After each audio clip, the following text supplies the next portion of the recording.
اللہ پاک کی ساری نعمتیں اور رحمتیں نازل ہو میرے تمام دیکھنے اور سننے والے ناظرین پر، لاکھوں کروڑوں درود و سلام ہو محمد صلی اللہ علیہ وآلہ وسلم پر اور ان کے آل پر۔ السلام علیکم ورحمۃ اللہ وبرکاتہ۔ سورہ البقرہ کی آیت نمبر 181 سے تلاوت میں اردو ترجمہ اور ان آیات کا شان نزول بیان کیا جاتا ہے۔ اللہ پاک یہ فرما رہے ہیں کہ جو شخص جو وصیت ہے وہ سننے کے بعد جو ہے نا، جو اس وصیت کو مرنے والا کر جاتا ہے، اس کے بعد اگر وہ کوئی آدمی بدل ڈالے، یعنی اس کو تبدیل کر دے، تو جو بدلنے کا گناہ ہے وہ اس پر ہوگا جس نے بدلی ہے۔ اللہ تعالیٰ تو دیکھنے والا ہے۔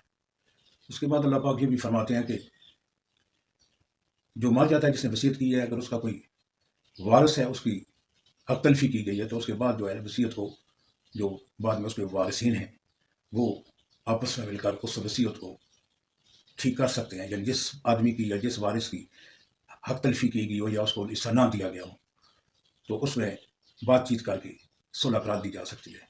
اللہ تعالیٰ تو ہر کسی کے ساتھ انصاف کرتا ہے۔ اس کے بعد اللہ پاک ماہ رمضان کے روزوں کے بارے میں فرضیت کا حکم دیتا ہے کہ آپ پر رمضان کے روزے فرض کر دیے گئے ہیں، جس طرح لوگ پہلی امتوں میں روزے فرض تھے، اور یہ اس لیے کیا گیا کہ تاکہ تم پرہیزگار بنو اور تقوی حاصل کرو۔ اس میں چند دن ہیں، تھوڑے دن ہیں، اور اگر کوئی آدمی بیمار ہوتا ہے یا سفر میں ہوتا ہے یا وہ روزہ نہیں رکھ سکتا، تو وہ اس کے بعد دنوں کو شامل کر کے وہ اتنے روزے رکھ سکتا ہے۔ لیکن وہ اتنا مریض ہے کہ وہ روزے نہیں رکھ سکتا، تو وہ اس کا فدیہ دے کر، یعنی کسی غریب محتاج کو کھانا کھلا کر اس کا فدیہ دے دیا جاتا ہے۔ لیکن اگر وہ روزے رکھتا ہے تو وہ اس کے لیے روزے رکھتا ہے تو وہ اس کا زیادہ اجر ہے۔ اس کے بعد اللہ پاک یہ فرمانا چاہتے ہیں کہ جو قرآن پاک ہے وہ رمضان کے مہینے میں نازل ہوا تھا، جس میں ہدایت ہے لوگوں کے لیے، اور اس میں بہت ساری نشانیاں ہیں۔ تو جو آدمی بھی رمضان کا مہینہ پائے تو اسے چاہیے کہ وہ روزے رکھے۔ اگر وہ سفر میں ہے تو وہ بعد میں رمضان کے بعد جو ہے وہ ان دنوں کو شمار کر کے وہ روزے رکھے، کیونکہ اللہ پاک کسی کو تکلیف نہیں دیتا بلکہ آسانیاں پیدا کرتا ہے۔ تو وہ بعد میں جو ہے نا وہ رمضان کے بعد اپنے دن جتنے وہ روزے نہیں رکھ سکا تو وہ پورے کر سکتا ہے۔ اس کے بعد اللہ پاک یہ فرمانا چاہتے ہیں کہ اگر اللہ پاک نے نبی صلی اللہ علیہ وسلم کو مخاطب کر کے فرمایا کہ اگر لوگ میرے بارے میں آپ سے پوچھنا چاہتے ہیں، سوال کرنا چاہتے ہیں، تو آپ انہیں کہیں کہ میں تو آپ کی بہت زیادہ قریب ہوں، آپ کی ہر دعا، اگر وہ آپ دعا کریں تو میں آپ کی ہر دعا سنتا ہوں۔ اور یہ اس لیے ہے کہ تاکہ لوگ مجھ پر ایمان لائیں اور وہ نیکی کا راستہ اختیار کریں۔ تو اس کے بعد اللہ پاک ساری آیتوں کا خلاصہ وہ کھول کھول کر بیان کرتے ہیں۔ قرآن پاک میں اللہ پاک فرماتے ہیں، اعوذ باللہ من الشیطان الرجیم، بسم اللہ الرحمن الرحیم، فمن بدله بعدما سمعه فإنما إثمه على الذين يبدلونه إن الله سميع عليم۔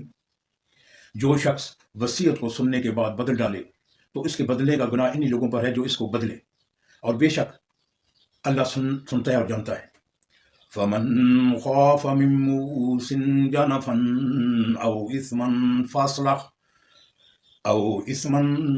فاصلح بينهم فلا اثم عليه ان اللہ غفور رحیم۔ اگر کسی کو وصیت کرنے والے کی طرف سے کسی وارث کی طرفداری یا حق تلفی کا اندیشہ ہو تو اگر وہ وصیت کو بدل کر وارثوں میں صلح کرا دے تو اس پر کچھ گناہ نہیں، بے شک اللہ بخشنے والا اور رحم کرنے والا ہے۔ یا ایھا الذین آمنوا کتب علیکم الصیام کما کتب علی الذین من قبلکم لعلکم تتقون۔ مومنوں، تم پر روزے فرض کیے گئے جس طرح تم سے پہلے لوگوں پر فرض کیے گئے تھے تاکہ تم پرہیزگار بنو۔ ایاما معدودات، فمن كان منكم مريضا أو على سفر فعدة أو على سفر فعدة من أيام أخر وعلى الذين يطيقونه فدية طعام مسكين فمن تطوع خيرا فهو خير له وأن تصوموا خير لكم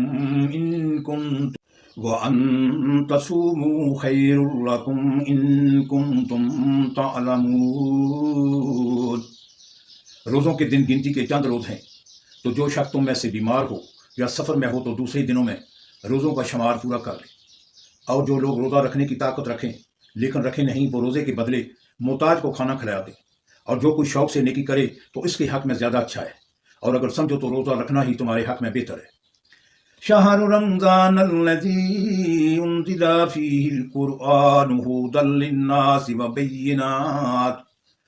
وبینات من الہدی والفرقان فمن شہد منکم الشہر فلیصمہ ومن کان مریضا او علی سفر فعدۃ من ایام اخر یرید اللہ بکم الیسر ولا یرید بکم العسر وَلِتُكْمِلُوا الْعِدَّةَ وَلَتُكَبِّرُوا اللَّهَ عَلَى مَا هَدَاكُمْ وَلَعَلَّكُمْ تَشْكُرُونَ۔ روزوں کا مہینہ رمضان کا مہینہ ہے جس میں قرآن اول نازل ہوا، جو لوگوں کا رہنما ہے اور جس میں ہدایت کی کھلی نشانیاں ہیں، اور جو حق و باطل کو الگ الگ کرنے والا ہے۔ تو جو کوئی تم میں سے اس مہینے میں موجود ہو، چاہیے کہ وہ پورے مہینے کے روزے رکھے، اور جو بیمار ہو یا سفر میں ہو تو وہ دوسرے دنوں میں رکھ کر ان کا شمار پورا کر لے۔ اللہ تمہارے حق میں آسانی چاہتا ہے اور سختی نہیں چاہتا، اور یہ آسانی کا حکم اس لیے دیا گیا ہے کہ تم روزوں کا شمار پورا کر لو، اور اس احسان کے بدلے کہ اللہ نے تم کو ہدایت بخشی ہے، تم اس کو بزرگی سے یاد کرو اور اس کا شکر کرو۔ وَإِذَا سَأَلَكَ عِبَادِي عَنِّي فَإِنِّي قَرِيبٌ أجيب دعوة الداع إذا دعان فليستجيبوا لي وليؤمنوا بي لعلهم يرشدون۔ اور اے پیغمبر، جب تم میں سے میرے بندے میرے بارے میں دریافت کریں تو کہہ دو کہ میں تو تمہارے پاس ہوں، اور جب کوئی پکارنے والا مجھے پکارتا ہے تو میں اس کی دعا قبول کرتا ہوں۔ اور ان کو چاہیے کہ میرے حکموں کو مانیں اور مجھ پر ایمان لائیں تاکہ نیک رستہ پائیں۔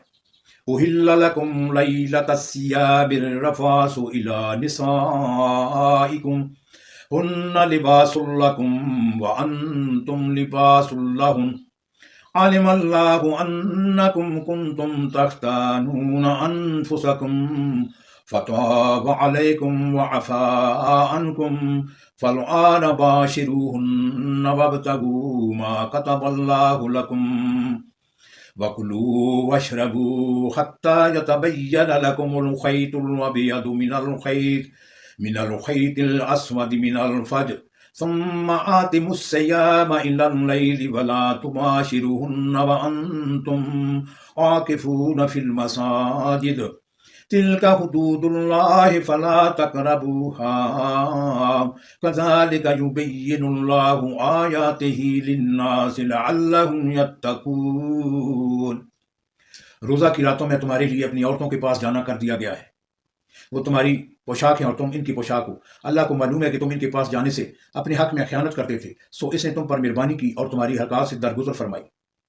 اب تم کو اختیار ہے کہ ان سے مباشرت کرو، اور اللہ نے جو چیز تمہارے لیے لکھ رکھی ہے یعنی اولاد، اس کو اللہ سے طلب کرو اور کھاؤ پیو یہاں تک کہ صبح کی سفید دھاری رات کی سیاہ دھاری سے الگ نظر آنے لگے، پھر روزہ رکھ کر رات تک پورا کرو۔ اور جب تم مسجدوں میں اعتکاف بیٹھے ہو تو ان سے مباشرت نہ کرو، یہ اللہ کی حدیں ہیں، ان کے پاس نہ جانا۔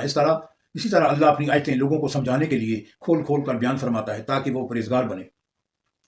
وَلَا تَأْكُلُوا أَمْوَالَكُمْ بَيْنَكُمْ بِالْبَاطِلِ وَتُدْلُوا بِهَا إِلَّا الْحُكَّامَ لِتَأْكُلُوا فَرِيقًا مِّنْ أَمْوَالِ النَّاسِ بِالْإِثْمِ وَأَنْتُمْ تَعْلَمُونَ۔ اور ایک دوسرے کا مال نہ حق نہ کھاؤ، اور نہ اس کو رشوتاً حاکموں کے پاس پہنچاؤ تاکہ لوگوں کے مال کا کچھ حصہ ناجائز طور پر کھا جاؤ، اور اسے تم جانتے بھی ہو۔ يَسْأَلُونَكَ عَنِ الْأَهِلَّةِ قُلْ هِيَ مَوَاقِيتُ لِلنَّاسِ وَالْحَجِّ وَلَيْسَ الْبِرُّ بِأَن تَأْتُوا الْبُيُوتَ مِن ظُهُورِهَا وَلَكِنَّ الْبِرَّ مَنِ اتَّقَىٰ وَأْتُوا الْبُيُوتَ مِنْ أَبْوَابِهَا وَاتَّقُوا اللَّهَ لَعَلَّكُمْ تُفْلِحُونَ۔ اے محمد صلی اللہ علیہ وآلہ وسلم، لوگ تم سے نئے چاند کے بارے میں دریافت کرتے ہیں کہ گھٹتا بڑھتا کیوں ہے۔ کہہ دو کہ وہ لوگوں کے کاموں کی میادیں اور حج کے وقت معلوم ہونے کا ذریعہ ہے، اور نیکی اس بات میں نہیں کہ احرام کی حالت میں گھروں میں ان کے پچھواڑے کی طرف سے آؤ، بلکہ نیکوکاروں وہ ہے جو پرہیزگار ہو، اور گھروں میں ان کے دروازوں سے آیا کرو۔ اللہ سے ڈرتے رہو تاکہ نجات پاؤ۔ وَقَاتِلُوا فِي سَبِيلِ اللَّهِ الَّذِينَ يُقَاتِلُونَكُمْ وَلَا تَعْتَدُوا إِنَّ اللَّهَ لَا يُحِبُّ الْمُعْتَدِينَ۔ اور جو لوگ تم سے لڑتے ہیں تم بھی اللہ کی راہ میں ان سے لڑو، مگر زیادتی نہ کرنا کہ اللہ زیادتی کرنے والوں کو دوست نہیں رکھتا۔ صدق اللہ العظیم۔ سورہ البقرہ کی آیت نمبر 181 سے آیت نمبر 190 تک تلاوت کلام پاک، ان آیات کا شان نزول اور اردو ترجمہ بیان کیا گیا ہے۔ السلام علیکم ورحمۃ اللہ وبرکاتہ۔